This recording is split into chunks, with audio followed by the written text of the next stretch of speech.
Hello and welcome back to the competitive biography of Emanuel Lasker. The first 6 games of this match between Lasker and his current antagonist, Mr. Henry Bird, have presented a couple of storylines for us to follow. The first is that Lasker is more than likely just the better player given his current commanding lead of 4 wins to 0, while the second is that both players have quite a bit of work to do with their openings with the white pieces. For a quick recap, all of Bird's games with the white pieces have been lost, whereas for Lasker, he scored 2 draws and 1 win, but in all 3 of those, he was decidedly worse out of the opening. So, with both players clearly needing to change up their opening strategy, this game represents the start of what I am calling Phase 2 of the match, and it was such an important game for the situation of the match that it received the attention of none other than the current world champion Wilhelm Steinitz, whose notes I'll be making use of throughout the game. Let's take a look at what happened. Mr. Bird has white, and for the first time in the match, he does not open with f4, but he instead returns to the tried and true e4 opening. And for Lasker's part, for the first time in the saga, he does not respond in kind with e5, but rather it's his turn to pilot the French defense with e6. After d4 and d5, our only previous exposure to the French was admittedly not a very exciting one.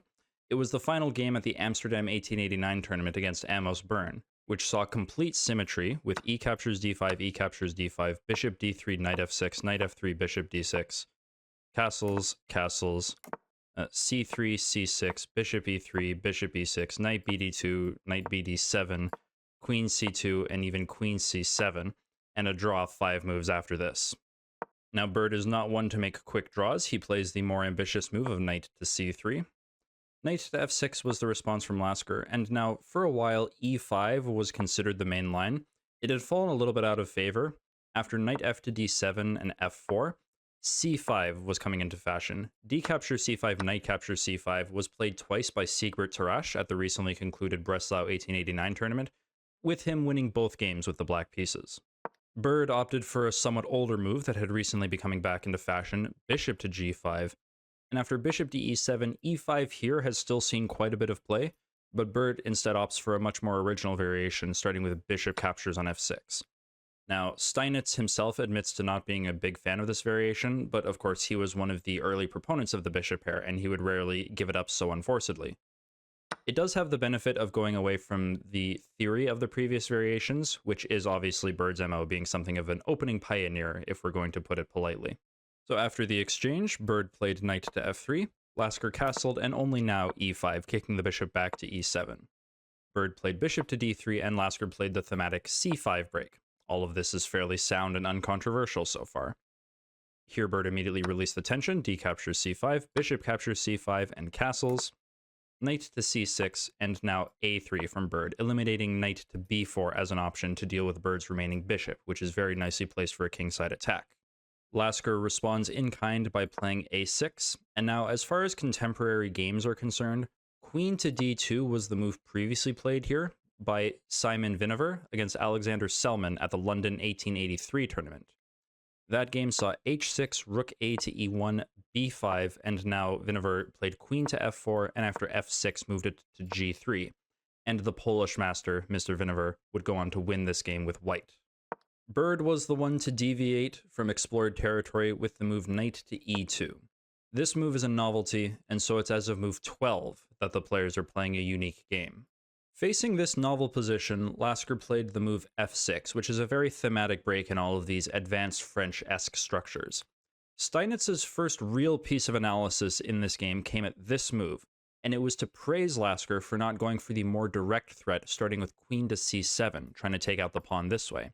Because after White's very crucial response of knight to f4, knight captures on e5 seems to win the pawn for Black, but exposes them to a very dangerous attack, which we'll go through now. We start the same way all good attacks start, with a Greek gift sacrifice bishop captures on h7 with check. King captures on h7, of course, has to be explored first. After knight g5 check, king g8, queen to h5 is the fairly thematic play. After rook to d8, here rook a to e1. And the best thing that Black can do is simply give the piece back with knight to f3 check. Steinitz correctly demonstrates why Black can't hold on to the piece with f6 by playing the line queen h7 check, king f8, queen h8 check, king to e7, queen captures on g7 check, king to d6, and finally queen captures on f6. So at the very least, white is enabled to take back this knight and simply be up material, or they have the option to take the e6 pawn with one of the knights, continuing the attack. Either way, white is in a very good position here. After king to h8, things get a little bit more complicated. Here, Steinitz again endorses the move knight to g5. His line is a little bit weird, and we'll talk about that in a second. Best seems to be simply taking on e5, knight captures e5, queen captures e5, and now this knight can drop back to d3. The queen is best placed on f6, so that they can play queen to h6 and guard the king side. And after knight captures c5, king captures h7, black does have the central pawns in this endgame / simplified middle game, but white by far has the better minor piece and can probably claim some sort of advantage. Steinitz's move of knight to g5 isn't necessarily faltering on any sort of miscalculation, but he evaluates an imbalance in a very strange way to me. His line goes g6, bishop captures g6, f captures g6, knight captures g6, knight captures g6, queen h5 check, king g8, and now knight captures on e6. Queen to h7 continues guarding the king, and after queen h7, king h7, knight captures on c5, Steinitz simply ends by pointing out that white has 3 extra pawns in exchange for the bishop. Now, is this an advantage? I'm not super sure. Yes, these 3 pawns are connected, and so they are very powerful, but A, they are very far away from promoting, and B, they are kind of still providing an important role defending the king. Black still has quite a few pieces with which they can attack, and I'm not super sure that I would say that this is much of an advantage for white, but perhaps Steinitz disagrees, evidently. While the analysis is certainly interesting, it's somewhat of a moot point because Lasker instead went for the f6 break as mentioned. Now, e captures on f6 is the German chess magazine's preference.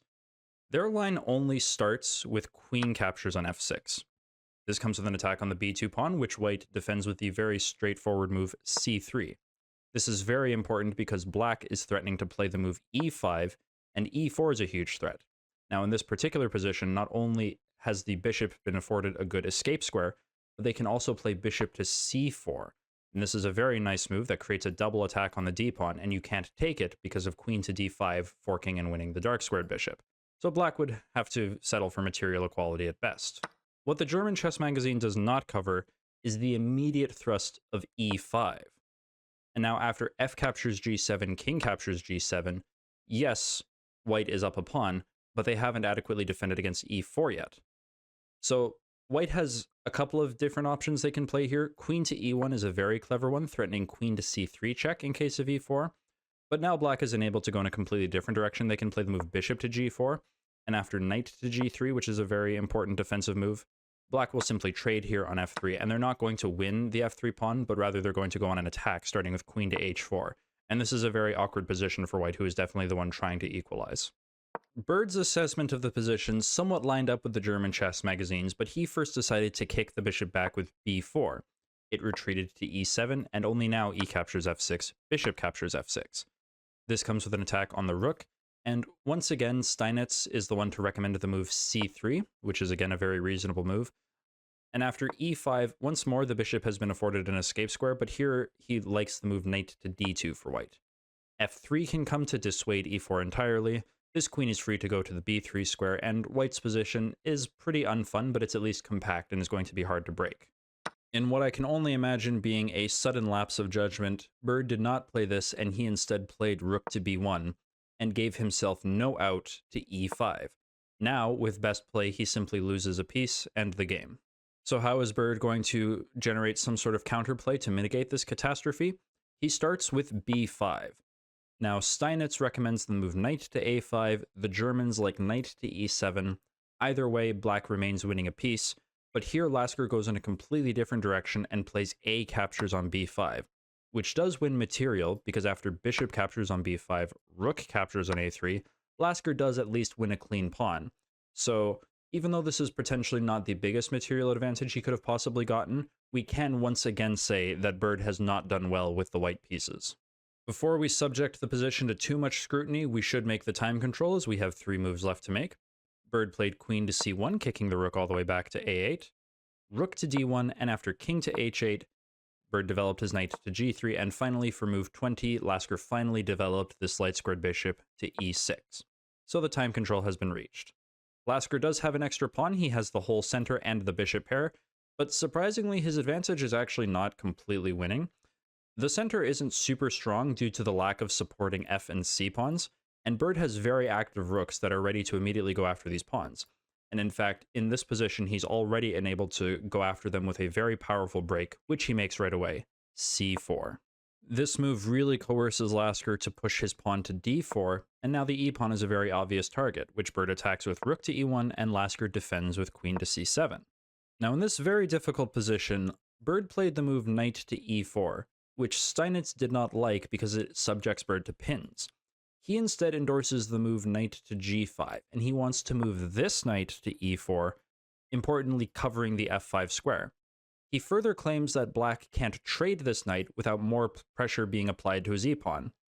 However, after this exchange on g5, bishop g5, queen g5, and h6, where does the queen go to apply the supposed pressure? The e3 square is taken away. The h5 square doesn't really accomplish much because black is free to simply retreat their bishop. Queen to d2, I imagine, is the best move, because black is also threatening to infiltrate with rook to a2. But now black simply plays knight to a5, going after the c-pawn. And after c5, knight to c4 comes, hitting the queen. No matter what happens, black is next going to play knight to a3, trade off this very powerful bishop, and white is going to have a miserable time in this endgame. This is not something that I would want to play in any capacity.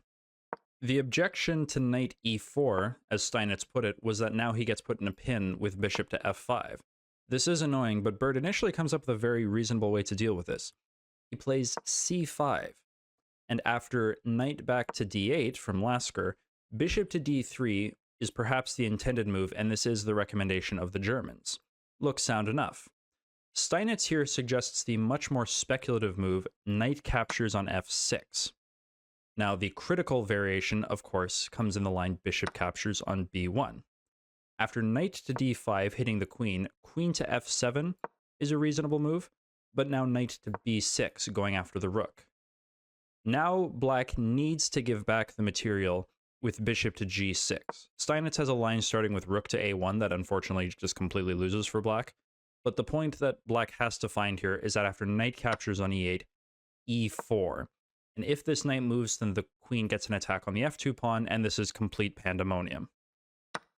What Steinitz does not analyze in any capacity is simply recapturing g captures f6, and I'm not super sure what Steinitz would like to play in this position, but I will mention that rook to b2 is one of the engine's favorite moves. Now the reason I mention that is because here Bird played the move rook to b2, and this move is not quite so good, because Lasker simply continued with the very straightforward bishop captures e4, rook captures e4, and now this knight moved to e6, creating a double attack on the c-pawn. Bird pushed it to c6, and taking this pawn is certainly possible, but then it's going to be subject to a lot of fire, and especially with the queen being right behind it, that's kind of annoying. So Lasker decided to take what is perhaps the simpler route and pushed his own pawn to b6. Bird retreated his rook back to e1 in anticipation of Lasker's next move, knight to c5, and now queen to c4. This knight to d3 fork wasn't going to be coming for quite a while, but this ensures that it basically never comes, and he's forever safeguarded. However, this particular position is one that affords Lasker the chance to play a very powerful move. Now, this is perhaps not the best pause the video moment ever, as there are quite a few moves that leave Lasker with a very good position, but regardless, what I want you to do, pause the video, see if you can find one of the moves that gives Lasker a very tangible advantage in the most fashionable way. All right, 3, 2, 1. Being up a pawn means that it's easier to justify sacrificing one, but it makes it no less spectacular to watch, as here Lasker played far and away the best move in the position, e4. Now, this does give up the d4 pawn, which Bird wastes no time taking. Knight captures on d4. However, it has vacated the e5 square, which Lasker uses to house his queen. This double attack on the knight is supported with an x-ray behind it at the rook, so this has to be defended. Rook to d2 from Bird, but now knight to d3. This square is now supported because of this pawn, and it comes with an attack on the rook. Now Bird doesn't have too much that he can do in exchange for this. He can't move this rook because his knight is still hanging, so he tries to go on a counterattack with knight to e6. Now this counterattack, unfortunately for Bird, means absolutely nothing, and Lasker recognizes that he simply took on e1. The point being that if Bird were to take in kind with knight captures on f8, then rook to a1, and the threat of knight to f3 with a double check and mate cannot be satisfactorily met. Instead of this, Bird tried to close off the a file with rook to a2, taking advantage of the queen's defense, but Lasker now retreated his knight back to d3. And the problem is that you still can't take on f8 because of queen to a1 check, sacrificing the queen and taking advantage of the fact that the back rank is still completely open. Again, white simply gets checkmated here.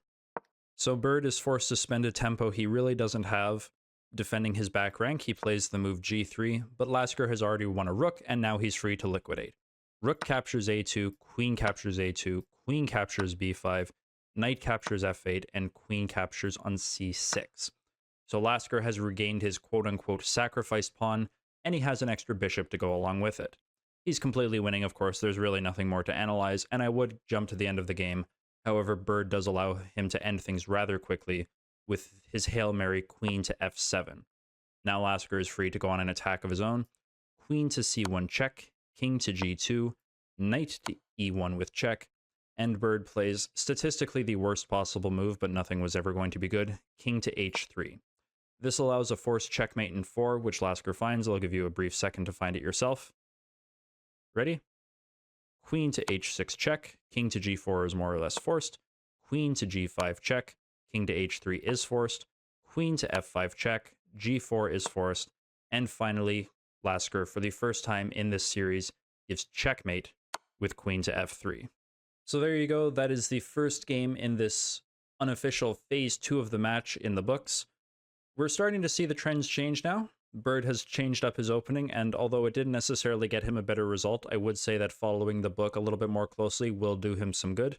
Whereas we're starting to see from Lasker, I think, a sort of confidence and perhaps a little bit of cockiness that was maybe not present in the first half. Like, for example, if we go back to this position here where Lasker could have simply won a piece by retreating his knight somewhere, he instead decided to take the easy route and win a pawn and simply had no trouble converting this endgame. We're going to be seeing that a lot in the future. Lasker has gone on to state before his World Championship match that he was never really forced to play at his best, and I think this is one such example of him being very confident in his abilities, but for now, as he's getting the results, he's allowed to be confident. Next up will be Lasker's first game with the white pieces in this phase 2. Will he switch up his opening as well, or will he continue to do what he does until he gets properly punished? Only time will tell, and you'll have to watch the next video to find out. I look forward to seeing you there, so until then.